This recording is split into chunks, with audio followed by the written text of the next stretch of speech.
காங்கிரஸ் கட்சியின் தமிழ்நாடு மாநில தலைவர் செல்வ பெருந்தகை இருக்கு, அவர்கிட்ட கேட்கலாம்.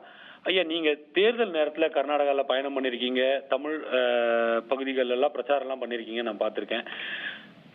அங்குடைய சூழ்நிலை, இந்த விவகாரம் எப்படி அரசியலா பார்க்கப்படுது? குறிப்பா அங்க காங்கிரஸ் அரசு ஆட்சி செய்யுது.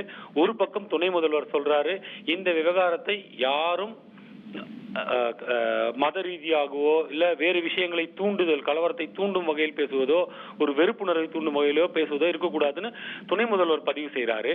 மறுபக்கம் ஒரு அமைச்சர், கலாச்சாரத்துறை அமைச்சர், கன்னட கலாச்சாரத்துறை அமைச்சர், அவரு கடிதம் எழுதுறார், இந்த விவகாரத்தை சும்மா விடக்கூடாது, உங்களுக்கு சட்ட நடவடிக்கை தேவைப்பட்டால் நாங்க உதவி செய்யறோம், அரசு உதவி செய்யும் அப்படின்னு திரைப்பட சம்மேளனத்துக்கு சொல்றாங்க. இது எந்த மாதிரியான ஒரு அரசியல் பார்வையா பார்க்கப்படுது? இல்லைங்க, இது முழுக்க முழுக்க அரசியல் பார்வையா பார்க்க வேண்டிய அவசியம் இல்லை. என்ன பொறுத்த வரைக்கும் அது எல்லாருமே எல்லாத்தையுமே சீர்தூக்கி பார்க்கணும். இப்போ நரேந்திர மோடி உலகம் முழுவதும் போவதெல்லாம் திருக்குறளை பத்தி பேசுறாரு, தமிழை பத்தி பேசுறாரு. ஆனா தமிழ்நாட்டுக்கு எதுவும் செய்ய மாட்டாரு, தமிழ்நாட்டுக்கு கிடைக்க வேண்டிய ஜிஎஸ்டியை கொடுக்க மாட்டாரு, தமிழ்நாட்டு உரிமை தொகையை கொடுக்க மாட்டாரு, தமிழ்நாட்டை புறக்கணிப்பாரு. ஆனா எங்க போனாலும் இந்தியாவின் மூத்த மொழி தமிழ், திருக்குறள் பேசுவாரு. அமெரிக்கால பேசுறாரு, பிரான்ஸ்ல பேசுறாரு, ரஷ்யால எல்லாருமே பேசுறாரு. ஆனா அதையெல்லாம் என் கர்நாடக தலைவர்கள் அரசியலாக்க மாட்டேன்றாங்க, நீங்க எப்படி சொல்லலாம் அப்படின்ட்டு. வரலாற்று ரீதியா இன்னைக்கு கீழடி ஆகட்டும், தாமிரபரணி ஆகட்டும், ஆதிச்சநல்லூர் ஆகட்டும், அதோட கண்டுபிடிப்புகள் அமெரிக்காவில இருந்து அந்த கார்பன் எல்லாம் டெஸ்ட் பண்ணி 3000 ஆண்டுகளுக்கு மூத்த மொழி தமிழ் மொழின்னு சொல்லியிருக்காங்க.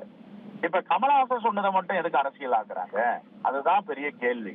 அவர் ஒரு சாதிக்கோ, ஒரு மதத்துக்கோ, ஒரு இனத்துக்கோ சொந்தக்காரர் கிடையாது. அவர் உலக மகா கலைஞன் அவர். அப்ப அப்படிப்பட்ட ஒரு கலைஞர்கள் கிட்ட போயிட்டு மத ரீதியா, சாதி ரீதியா, மொழி ரீதியா கொண்டு போய் நிறுத்துறதுதான் வருத்தம் அளிக்குது. இதை கர்நாடகா தலைவர்கள் போக்கிக் கொள்ள வேண்டும். நீதிமன்றம் வரைக்கும் போயிருக்க வேண்டிய அவசியமே கிடையாது.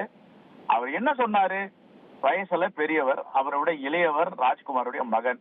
அவர் அந்த நிகழ்ச்சிக்கு வந்திருக்காரு, கேசட் வெளியீட்டு விழாக்கு. அவரை பார்த்து சொல்றாரு, எண்ணிலிருந்து பிறந்துதான் நீங்கள் கன்னட அப்படின்னு சொல்றாரு. அது என்ன தவறு இருக்கு அதுல சொன்னதுல? அவர் எனக்கு ஒண்ணு புரியல.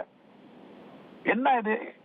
அரசியலை அரசியலா பார்க்கட்டும், திரைப்பட கலைஞர்களை திரைப்பட கலைஞரா பார்க்கட்டும். அரசியலையும் ஆன்மீகத்தையும் கலக்கிற மாதிரி அரசியலையும் திரைப்படத்துறையும் கலக்க வேண்டாம் என்றுதான் எங்களுடைய பார்வை.